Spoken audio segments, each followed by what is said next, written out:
Muy bien, seguimos. Ahora vamos a ver la evaluación de las pruebas naturales sobre la existencia de Dios.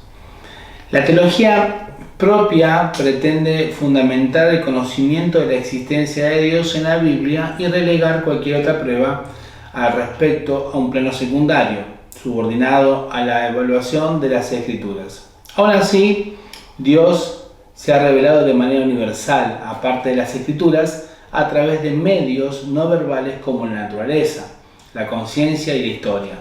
La Biblia afirma con claridad esta forma de comunicación llamada revelación general o natural.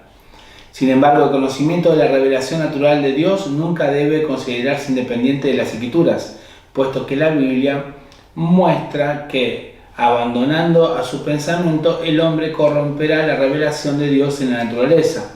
Aún el cristiano necesita la dirección de las Escrituras para evaluar cómo se debe la revelación de Dios en la naturaleza. Por ejemplo, Juan Calvino describió gráficamente este último punto comparando las Escrituras a unas gafas que imparten a las personas una clara manifestación del único Dios verdadero, diciendo lo siguiente: porque como los viejos o los jóvenes o los que tienen cualquier otra enfermedad de los ojos, si se les pone delante un hermoso libro de bonita letra, aunque vean que hay algo escrito, no pueden leer dos palabras. Pero poniéndose anteojos comienzan a leer claramente. Del mismo modo, las Escrituras recogen en nuestro entendimiento el conocimiento de Dios, que de otra manera serían confusos, y deshaciendo la oscuridad nos muestra muy a las claras al verdadero Dios. Por tanto, las llamadas pruebas naturales de la existencia de Dios no pueden presentarse como producto de la mera observación y razón humana, aparte de la valorización que las Escrituras hacen de ellas. Al considerar estas pruebas naturales, hemos de discernir si éstas demuestran realmente al Dios de la Biblia y si tienen o no alguna utilidad. Vamos a ver la forma inadecuada de ver las pruebas naturales como existencia de Dios. Por ejemplo, consideradas por sí mismas, las pruebas naturales no demuestran la existencia del Dios de la Biblia. De hecho, ni siquiera demuestran la existencia de algún Dios.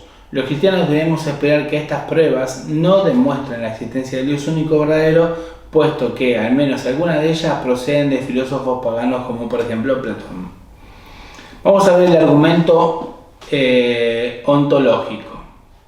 El argumento ontológico afirma que el pensamiento del hombre, en el sentido de que Dios existe como ser perfecto, demuestra la existencia de Dios. En otras palabras, si el hombre es capaz de pensar que Dios existe como ser perfecto, entonces este Dios ha de existir, puesto que no existir lo convertiría en un ser imperfecto.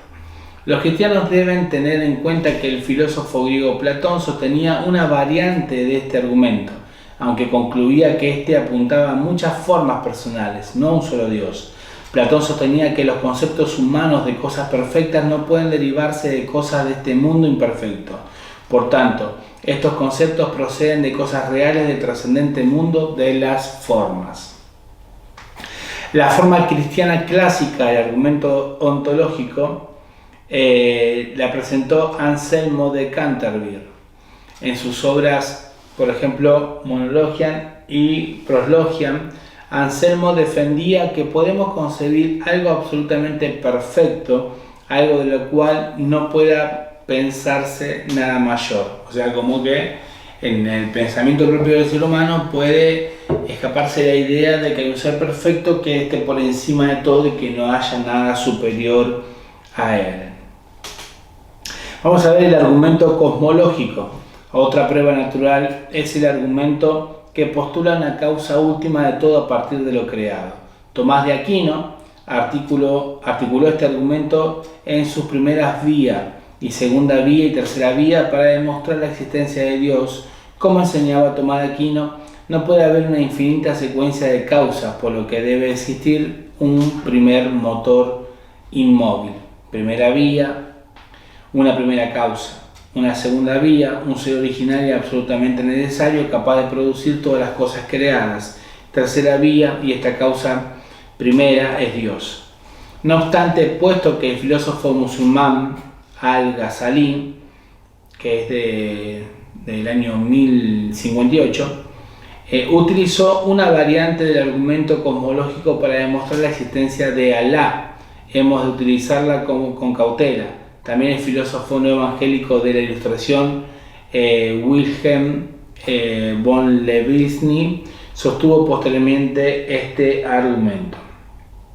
El argumento teológico, otra prueba natural, es el argumento de teología que razona a partir del diseño. Este argumento, la quinta vía de Tomás de Aquino, sostiene que la complejidad del orden, el diseño, el propósito y la inteligencia que vemos tras el universo muestran la obra de un diseñador inteligente y deliberado que es Dios, puesto que este argumento también lo han sostenido pensadores no cristianos como Platón, Aristóteles y también, por ejemplo, Emmanuel Kant, del siglo XVII. No conduce tampoco necesariamente al único Dios verdadero. O sea, hay muchos filósofos, muchas ideas sobre esta idea de un ser superior que no es que conducen al Dios verdadero que se revela en las Escrituras. Ahora vamos a ver el argumento moral.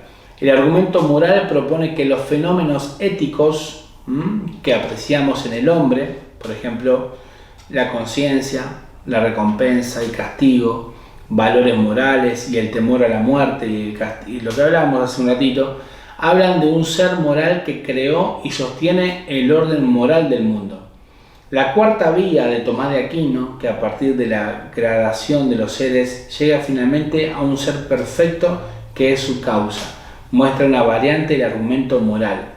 Tomás creía que este ser último debe ser la causa de todas las perfecciones que caracterizan a otros seres, sea la bondad, la verdad u otra cosa, y a este ser último lo llamamos Dios. Obsérvese, no obstante, que Emmanuel Kant, el filósofo de la Ilustración, propuso también una variante del argumento moral y negaba tanto la Trinidad como la Encarnación. O sea, este hombre era un filósofo que no era cristiano, y así todo con su pensamiento, que fue una persona muy importante en su época, él terminaba hablando de un ser superior por su revelación moral, ¿no? Tremendo.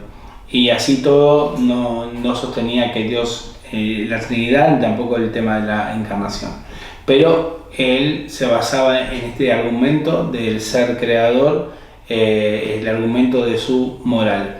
Esto es algo muy importante porque nosotros tenemos un patrón, de alguna forma, como que todos tenemos o queremos tener a alguien a quien imitar, que sea mejor que uno, ¿no? De repente vemos a nuestros padres, abuelos, tíos, y cuando alguien es correcto, cuando alguien es justo, cuando alguien nos da esa sensación de querer muchas veces ser como esa persona, ¿no? Cuando una persona es piadosa, lleva una vida moral que tiene como cierta ética, tiene honestidad. Hace poco escuchabas cómo una persona devolvió, ¿no? Se encontró, era un taxista del interior de Argentina, una persona sumamente carenciada, o sea, era un trabajador, pero creo que tenía un alquiler su casa, no tenía muchas posesiones económicas, y encontró, se olvidó, no sé cómo fue, un bolso, una señora anciana con un montón de dinero, y este hombre la fue a buscar a la anciana para devolvérselo a la dirección que le había dejado, y esto como que llamó la atención rotundamente en todos sus allegados de esta anciana, y por eso salió en el noticiero.